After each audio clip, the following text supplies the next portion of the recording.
ते दोन सप्लाय देखील कुठे गेलेले असतील तुमचे पॉवर आयसी. त्यानंतर तिसरं जे आहे आपलं माईक. माईक साठी हेडफोन मध्ये एक माईक असतं आपलं, ती माईक देखील कुठे गेलेलं आपलं माईक साठी लेफ्ट आहे काय राईट. तर 4 सप्लाय तुमच्या हेडफोनच्या सॉफ्टवेअर मध्ये असतात. आता ब्लूटूथ जर कनेक्ट केलो आपण, त्या हेडफोनचा काही संबंध राहत नाही त्याला, तर त्या ऍडिवाइसचा संबंध राहील त्याच्यात. कधी कधी ब्लूटूथ बी काम करत नाही, ऍडिवाइसचा प्रॉब्लेम असेल, ब्लूटूथ जरी कनेक्ट केलं तरी त्याच्यामध्ये आवाज येत नाही, जात नाही, असा प्रॉब्लेम येऊ शकतो तुम्हाला. त्यावेळेस तुम्हाला त्या ऍडिवाइसवर जर पॉवर आयसी जर असेल तर पॉवर आयसीवर काम करावं लागेल, चेंज करावं लागेल.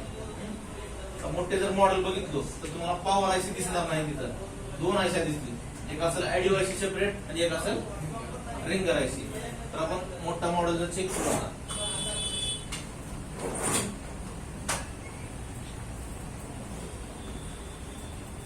त्याच्यामध्ये सीपीयूचा वापर जास्त झालेला नाही.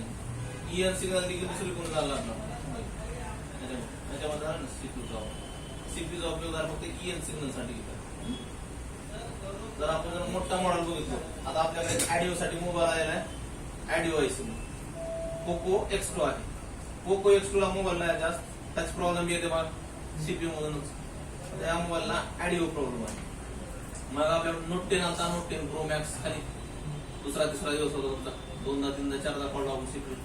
त्या मोबाईलला काय प्रॉब्लेम होता ऑडिओचा. तर ते प्रॉब्लेम कुठे गेला सीपीयू मध्ये. सीपीयू रिकॉल केला झाला मोबाईल. ही देखील मोबाईल पोको X2 असेल किंवा बरेच मोबाईल तुमचे ऑडिओ असेल. असा जर मोबाईल जे अनुभवी नाही, ज्यांना माहिती नाही त्याचा प्रॉब्लेम कुठे जाते, त्यांनी पहिलं काय करते, मार्केटला जाते, रिंगरची डबी आणते. रिंगर डबी मार्केटमध्ये चेक करू देत आपल्याला, 100 रुपये खर्च करून जाऊन आणावं लागतं, दुकान बंद करून. बाहेर गावचं असतात त्याच्यासाठी यावं लागलं लातूरला, तर ते चेंज करून मी येणार नाही. मग वाटतं आपल्याला स्पीकर खराब असतो, अजून एक घेऊन जातो आपण, तरी आवाज येते. मग कुठं लक्षात येते की प्रॉब्लेम आयसी मध्ये असते. किंवा मग मिडल स्टिक चेंज करून बघते, कोण करून सबबोर्ड चेंज करून बघते. किंवा जर युट्यूब सर्च मारले या मोबाईल साठी पोको X2 रिंगर नॉटवर्क किंवा ऑडिओ नॉटवर्क, तिथं काम केलेलं दुसरं दिसते. काय दिसते, सीपीयू काढून रिव्हॉल्व केलेलं दिसते. गुंडाळणे पॅक करणे वापरते. सीपीयू आयसी VC म्हणले की अंगाला काटा येत 90% लोकांचे. आता आपल्या यायचं नाही, तुम्ही काही हिट तर मार, हिट तर मार झाला काढायची डेली तुमची आताच होणार नाही जोपर्यंत तुमचं प्रॅक्टिस होणार नाही. तर आता या मोबाईलला काय करावं लागलं आपल्याला, Poco X2. Poco X2 model काढतो, याच्यामध्ये आपण काढू त्याचं सेक्शन.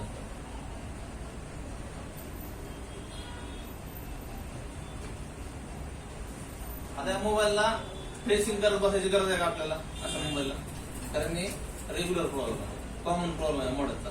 टच प्रॉब्लेम आणि ऑडिओ प्रॉब्लेम.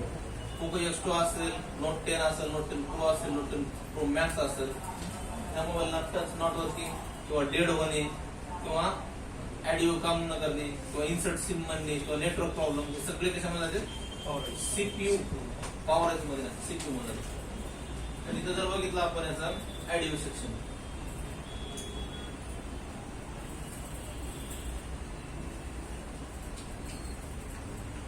तर ह्या मॉडेलचे कॉमन प्रॉब्लेम असतात. त्यांना सोल्युशन एकच आहे, काय सीपीयू रिव्हॉल्व करणे. आता बघा रिंगर स्पीकर माईक साठी एवढे सप्लाय येतात. आता स्पीकरचा विचार करू, हे स्पीकर कुठे येतो, इथे एक पॉईंट होते, इथे पॉईंट होते. डायोड आहे, कॅपॅसिटर आहे, वाईड जरी असलं कॅपॅसिटर येते, ठीक आहे. रजिस्टर ते सप्लाय कुठं आला आपल्याला, त्या बाजूला एक सप्लाय आहे आणि इथे एक सप्लाय आहे स्पीकरसाठी. सेम बघा, सेमच कंपोनंट त्या लाईनला आहे का, सेम कंपोनंट. सप्लाय कुठे गेलेत मग त्याचे पॉवर आयसी, म्हणजे त्याला ऑडिओ आयसी नाही तर पॉवर आयसी म्हणजे ऑडिओ आयसी. तरी मोठा मॉडेल आहे, तर त्याची सप्लाय कुठे गेली असतील, सीपीयू ऑडिओ आयसी. तो ऑडिओ आयसी मध्ये गेले. काय त्याची ऑडिओ आयसी. स्पीकरचे 2 पॉईंट आहे इथं, त्यानंतर माईक साठी 2 पॉईंट आले, हेडफोन साठी 2 पॉईंट आले. त्यानंतर रिंगर साठी काय दिसलं नाही आपल्याला नाही. तर रिंगर साठी काय असं म्हणजे रिंगर आयसी असं तर बघायचं बघा 2 कॉईल दिसते आपल्याला. हे काय असं त्याची रिंगर आयसी. आता या रिंगर आयसीला बघा एवढे सगळे इनपुट भेटले तर त्यांना आउटपुट काढते. तर 2च आउटपुट काढतो रिंगर बाय आपण प्लस 1 मायनस. त्याला एवढे सगळे इनपुट भेटले. आता इथं तर इनपुट 1 2 3 आणि 4 भेटले. तर मोठा मॉडेल जर बघितलं तर तुम्हाला सीपीयू मधून भरपूर वेगवेगळे सिग्नल आलेले दिसतो आणि हा मोबाईलचा प्रॉब्लेम सिग्नल मध्ये जातो. तर बघायचं हे आपली रिंगर आयसी.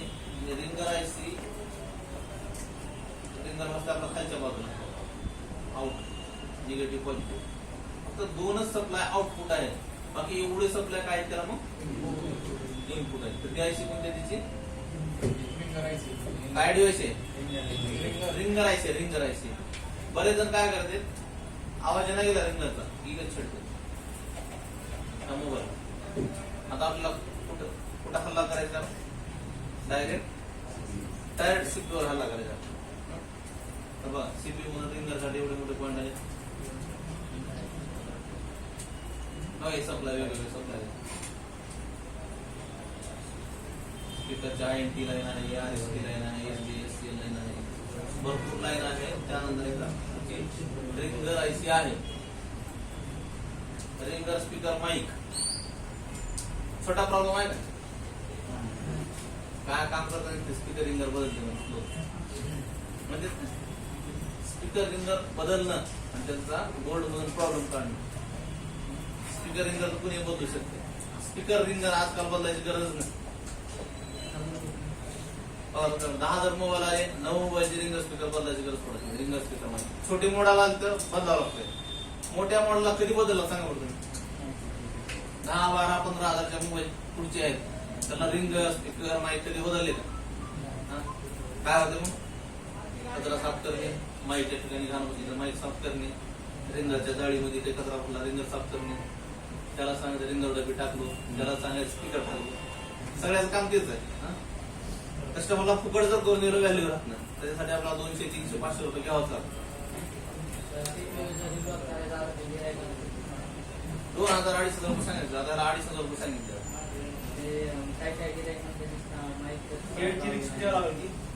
आता डेट लिस्ट सांगावं लागलं. ऑपरेशन करायचं पुन्हा डेट लिस्ट सांगावं लागलं. तर त्या मोबाईलचा आपण करायचं लगेच.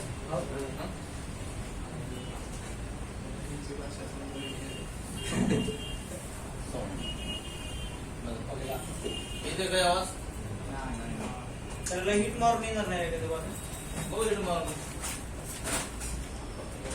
चेक करू पहिला. तर मोठे मॉडेल जर बघितले तर तुम्हाला ऍडिओ आयसी वेगळी रिंगर आयसी तर वेगळी तुम्हाला कंपल्सरी दिसेल. तर तुम्ही जिओ फोन जरी काढलो बघा इकडे जिओ फोन तुम्हाला